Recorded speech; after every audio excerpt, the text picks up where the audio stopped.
အားလုံးပဲမင်္ဂလာပါကျွန်တော်တော့ဒေါက်တာအောင်စောမြင့်ဖြစ်ပါတယ်ဒီနေ့ထပ်ပြောပြမယ့်အကြောင်းအရာကတော့တက္ကသိုလ်ဝင်စာမေးပွဲမှာ grade 12အတွက်ယူပဗေဒကိုအခန်း၄ခန်းကြည့်ရင်အောင်မရနိုင်တယ်လို့ကျွန်တော်ပြောခဲ့ပြီးပါပြီခုဒီနေ့မှာတော့တတိယမြောက်အခန်းကိုဆက်လက်ပြောပြပြီးတော့မှာဖြစ်ပါတယ်အဲ့ဒီအခန်းကလည်းအနည်းဆုံး chapter တစ်ခုကို10မှတ်ပါနိုင်ပါတယ်အဲ့ဒါကြောင့်ဆက်မလဲရမယ်အရင်လည်းမကတ်ခဲဘူးဆိုလို့ရှိရင်ဒီလိုခန်းမျိုးကလက်မလွတ်သင့်ပါဘူးအဲ့ဒီခန်းကတော့ကျောင်းရာကြီးအများကြီးရှုပ်ထွေးနေတာလည်းမရှိပါဘူးဒီလိုတက်ခဲလေးတွေနှလုံးလောက်နေ chapter တစ်ခုလုံးကိုသိနိုင်မယ်အကြောင်းအရာတွေဖြစ်ပါတယ်အဲ့တော့ဒီလိုတက်ခဲမျိုးလေးတွေကိုတက်ခဲတစ်လုံးချင်းစီကိုကားနဲ့ဘယ်လိုထွက်မလဲတက်ခဲ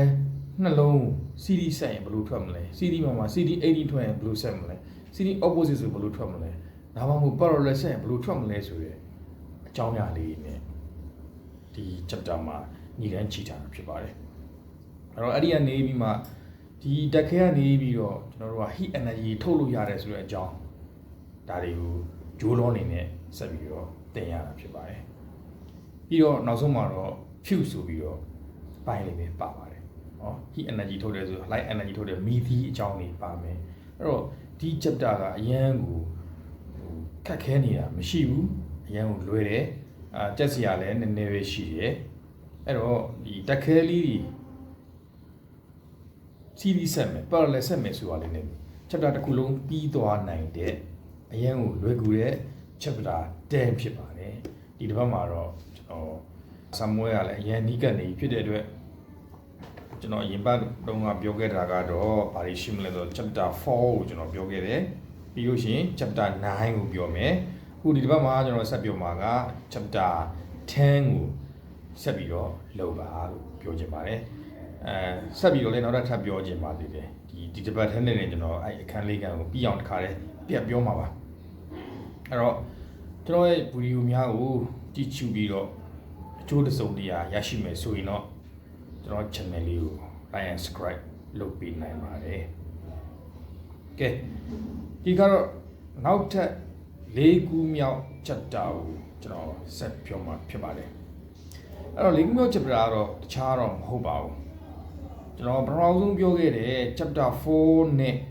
တွဲပြီးတော့မေးတတ်တဲ့ chapter ဖြစ်ပါတယ်အဲ့ chapter ကတော့ chapter တွဲပါပဲ chapter တွဲရဲ့ပု္ပ္ပစာတွေနဲ့ chapter 4ရဲ့ပု္ပ္ပစာတွေနဲ့ကိုစမူဝဲ section B မှာအမြဲတမ်း A နဲ့ B နဲ့ A နဲ့ B နဲ့တွဲပြီးတော့မေးတတ်ပါတယ်ဟုတ်ပြီ A နေရာမှာ chapter 4လာမယ်ဆိုရင် B နေရာမှာ chapter 12ကိုမေးတတ်ပါတယ်အဲ့တော့ကျွန်တော်တို့က chapter 12နဲ့ chapter 4နဲ့ကိုသာအဲ့နှခမ်းပြူတပြိုင်နက်တည်းကြည့်လိုက်မယ်ဆိုရင် section B ရဲ့ပု္ပ္ပစာတစ်ပုဒ်ကိုကောင်းကောင်းဖြည့်နေမှာဖြစ်ပါတယ်ဒါဆိုလို့ရှိရင် chapter 12ကဘယ်နှမှတ်ပါမှာလဲလို့ကျွန်တော်တို့စဉ်းစားကြည့်တဲ့အခါမှာ chapter 12ဒီ section A မှာဆိုရင် true or false တစ်မှတ်ပါပါမယ်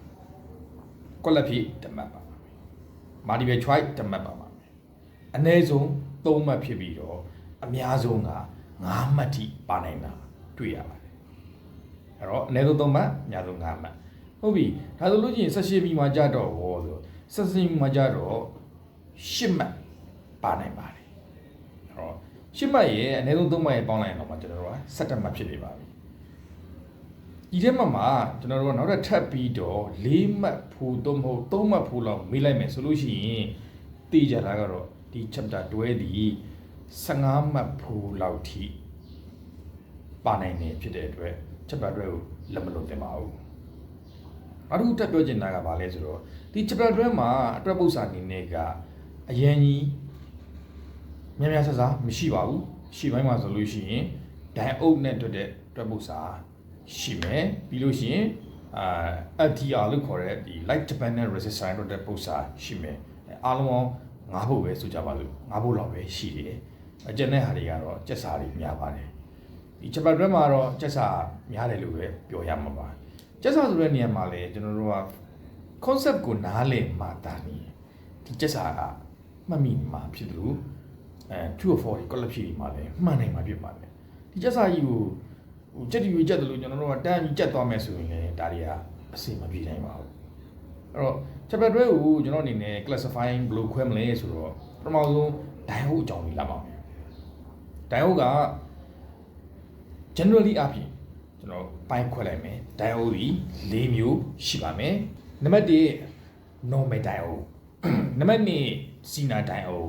နံပါတ်3 light emitting diode နံပါတ်4 photo diode ဆိုပြီးတော့ diode ၄မျိုးဆိုတော့ခြေခံပြီးတော့နားလည်ထားမှာဖြစ်ပါတယ်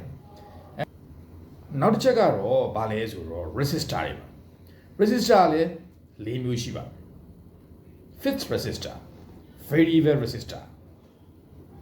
light dependent resistor thermistor ဆို၄မျိုးရှိပါတယ်ဒါရှေ့ပိုင်းတစ်ပိုင်းပါအဲ့လိုပြီးတာ ਨੇ LCD ဘိုင်းကိုဖြတ်တော့ပါမယ် LCD မှာတော့ပုံစံမရှိပါဘူး LCD မှာတော့ကျွန်တော် review မေးခွန်းနေရရန်ကိုစာမွေးမှာမေးပါတယ်မေးလို့ရကောက်ပါတယ် review ကမေးခွန်းလေးဘာလဲဆိုတော့ disadvantages of the LCD အဲ့လေးကိုရအောင်ကြည့်ထားကြပါလို့ပြောချင်ပါတယ်ကဲဒီနောက်ပိုင်းမှာတော့ကျွန်တော်တို့ logic gate တွေရှိပါမယ် logic gate တွေကတော့ပုံစံလေးတွေ algebra လေးတွေနဲ့တွေ့ရပြီးရှိတယ်နောက်ပိုင်းကတော့ကျွန်တော်တို့က radio ဘိုင်းကိုအခြေခံတာပါ radio မှာ modulation နဲ့ demodulation တွေရှိမယ် radio မှာပိုင်း6ပိုင်းဆိုတာတွေရှိပါမယ်အဲ့ဒါကြောင့်မို့ chapter 12ကိုကြည့်ရမယ်ဆိုလို့ရှိရင် chapter 12ကတော့ chapter 12ကတော့လက်မလွတ်တဲ့အခန်းထဲမှာပါပါတယ်တွဲပုဒ်စာလေးနဲ့5ပုဒ်ပဲရှိမယ်ကျက်စာလေးတွေကို concept မှန်နဲ့ကြက်ထားရမှာဖြစ်ပါတယ်ဒါဆိုလို့ရှိရင်တော့ chapter 12ရဲ့စုစုပေါင်းအမှတ်ဒီ15မှတ်ဖို့လောက်အနည်းဆုံးပါနိုင်ပါတယ်အဲကြောင့်မို့ကျွန်တော်ပြောခဲ့တဲ့ chapter 4 chapter 9 chapter 10 chapter 12ဒီလေးကန်းကိုဒါလုံးဝဘာမေးမေးဖြစ်နိုင်မယ်ဆိုရင်တော့အောင်မှတ်နေပါရနိုင်တယ်လို့ကျွန်တော်ပြောချင်ပါတယ်ကျောင်းသားကျောင်းသူများအားလုံးဒီတွဲဆမှုဝဲကိုဖြည့်ဆို့နိုင်ကြပါစေနောက်ပတ်ဒီမှာတော့ physics ကိုဖြည့်ဆို့တဲ့နေရာမှာဆမှုဝဲကန်းထဲကိုဖြည့်တဲ့ကံမှာဘယ်လိုဖြည့်ရမလဲဆိုတဲ့ဖြည့်ဆို့နီးလေးတွေပြောပြမှာဖြစ်ပါတယ်